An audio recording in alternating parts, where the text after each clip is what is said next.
Today I'm going to ask you the question, what if, my dear viewer?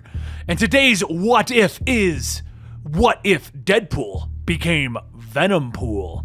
This is the Comicstorian channel where we take some of your favorite trade paperbacks and single issues, and I break them down into digestible bites to help you understand. Then I read them dramatically back to you. All alterations to the panels, text, and images are to prevent copyright problems, and all art is owned by its respective companies.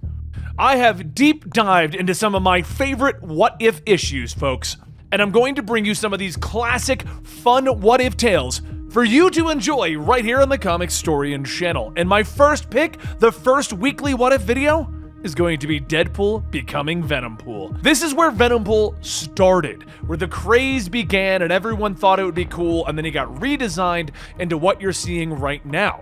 So let's get into it, and if you like this, make sure you smash that like button, join us here by subscribing, and check out our Patreon. But let me bring you the video first. Greetings, Earthling. It is I, Boy Watcher of Earth 615.9, the most important, the most pertinent Earth in the ever dimensions. That 616 dimension that we've all been focused on, it's a dud, a real pile. 615.9, though, that's the Earth that you were intended to watch. Uatu the Pill Popper set his view dial a bit off. Now, prepare your soft, drug-addled mind for a journey into the most incredible story ever told! Story of a man who learned the true importance of being a superhero. And he would become the master of effecting lasting change across all continuity. Chapter 1, 1985. The mustache-faced, Hawaiian shirt, too short shorts, private-eye Deadpool was in his office when he gets a call to kill a cosmic entity. You know, the things he's killed plenty of times before. A few moments later, the client teleports Deadpool onto his ship, and the client is none other than Galactus. After telling Deadpool that his short shorts are a bit too short, Galactus tells him that he must kill the Beyonder, therefore setting up our entire storyline. Galactus' assistant explains that the Beyonder is an omnipotent space deity powered by the cosmic Jerry Curl that has taken human form, leaving him vulnerable. The Beyonder played a practical joke on Lord Galactus, emerging MODOK into his, well, rear. Galactus stands up shouting, "Silence!" Galactus is still confused and alarmed by the feelings brought on by the short shorts. "Name your price, Deadpool, and be gone." And, you know, on his butt, where MODOK is, he asks, "What's going on? Do we have guests?" Deadpool looks over at the continuity cube, stating that he wants that. And Galactus scratches his chin, telling him that it would grant him absolute relevancy. He would greatly affect the lives of every popular superhero on Earth, thus mattering more than the quality of his deeds. It's a deal. Give him the weapon. So the assistant hands Deadpool a gun, telling him that it is the Retcon Expungifier. It is capable of totally erasing the Beyonder by changing his history to suit their will. Deadpool then tries to explain a few things, but he finds himself teleported back to Earth. He realizes that this whole job stinks from the get-go, but he's gonna play it out and see what happens. So he cuts his way through the bouncers of the club, following the stink of the high-dollar champagne and the Drakkar Noir, only to find the Beyonder himself. He welcomes him, and the Jerry curls on this man's head, well, they are so beautiful, so perfect. But Deadpool realizes quickly that he's being distracted, eye on the prize. And as the Beyonder raises his hands, telling him not to bring any violence, just join the party, man. The champagne is cold and the ladies are hot. Deadpool openly turns into a puddle. Must comply. Must party heartily. He ends up joining the Beyonder on his flying limo, with Bobby Oceanic as the driver, as they listen to the Caribbean Princess. But Deadpool can hear it, a voice in the background telling him to run, to get away, it's all a trick. As he's trying to break free of the Beyonder's hold, though, a black suit-wearing Spider-Man kicks in the back window, shouting, "You monster!" He grabs him, telling him that this symbiote is evil and he can't get the damned thing off. Deadpool asks what's going on, but the Beyonder tells him not to worry about it. This is the other thing that he pays Bobby Oceanic for. Spider-Man turns back and Bobby blasts him out of the car, and the naked Peter Parker shouts out, "Save me, Lord Mephisto!" But back in the limo, the symbiote lashes onto Deadpool, turning him into Jerry Curl Venompool, complete with a Jerry Curl of a literal mind of its own, sharp teeth, and a look that screams, Head shop employee tattoo.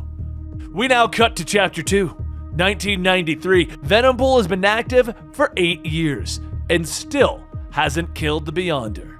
Because now Venompool, the Beyonder, and a washed-up Tony Stark find themselves drinking in a dirty alleyway when Tony passes the Beyonder a bottle telling him, "The party never ends with us, huh?" The Beyonder grabs the bottle telling him, "Gah, your breath smells like taco mix, Sharpie marker, and kitty litter. The smell has brought me a moment of clarity. Your drunken sincerity has lost its charm. Though we have shared a few pleasant adventures, your capering ceases to amuse me anymore. My talents are wasted here, living in the alleyway with the two of you. It is time that I go back to my world." The Beyonder leaves to return to his own prominence. Venompool begins to mumble to himself, stating that this whole hobo chic thing was his idea. He's gonna kill him. Where is that gun that Galactus gave him? Tony hiccups, telling him that they sold the retcon expungifier along with his armor for a new huffing rag. But that's when Venompool realizes that the only thing he needs to beat the Beyonder is to become more relevant than the Beyonder. And he needs some startup money. So he sells Tony Stark to AIM. But even with that money, it wasn't long before Venompool found himself nearly broke again. So he tried to join multiple other groups to build up his relevancy. Fantastic Four wouldn't take him in, and neither would the Avengers. The Defenders offered a spot, but it was the Defenders, so Venompool walked away. He knew that in order to be taken seriously, he would need to shed the Jerry curls. There was no other way to gain relevancy. So as he finds a loud ringing church bell, it breaks him free of the symbiote demon. Emerging red. That's right, he has eyes and a red suit. And he ran off to be a superhero, only to realize that no one wanted him to be a superhero, because every time he took down criminals, he would just kill them.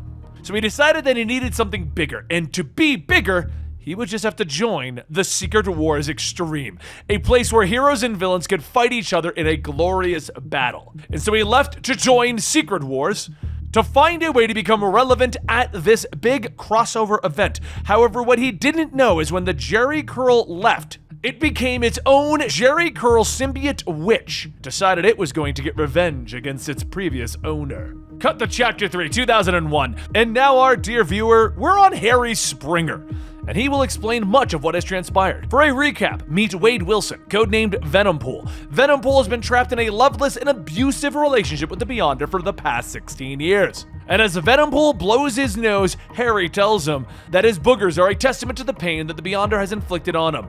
And this lady is, at that moment, a rather underdressed, voluptuous, curly-haired woman known as Carnage Curl walks out. She is living death. She has twisted hair and broken hearts.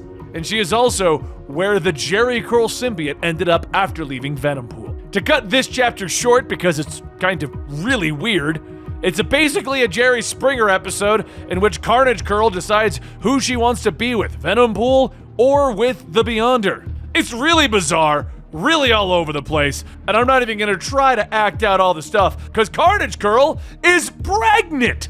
They go back and forth. They can't decide. Is it Venompool or the Beyonder that's the baby's daddy? But behold, it is Galactus, the baby daddy.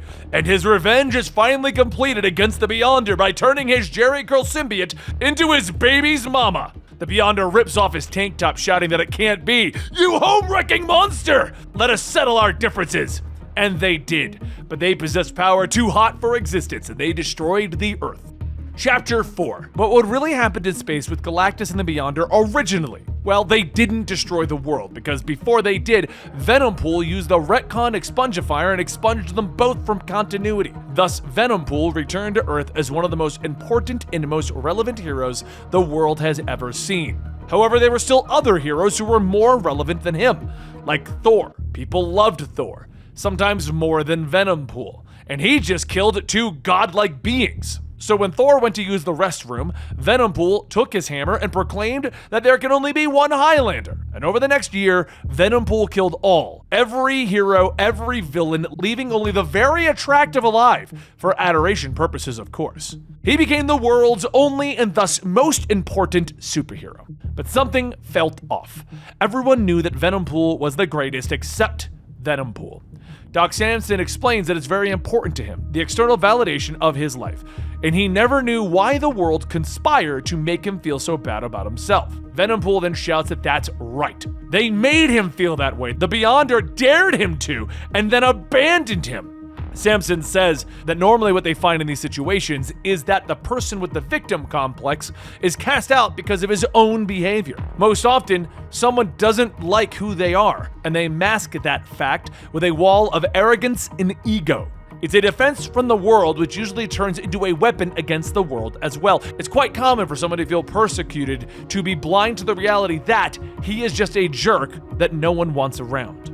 Something Doc Samson said before Venompool removed his head had hit home. He had focused on all the wrong things. His story was an upward ascension, a conquest, an acceptance. He finally had the answer to all of his woes, the true key to pertinence. What he should have focused on was living a compelling life, to grow and evolve as a human, learning from his mistakes, becoming a better person for its own sake, even when no one was watching.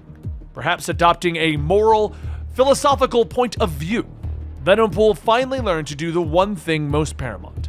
He finally learned to be true to who you are.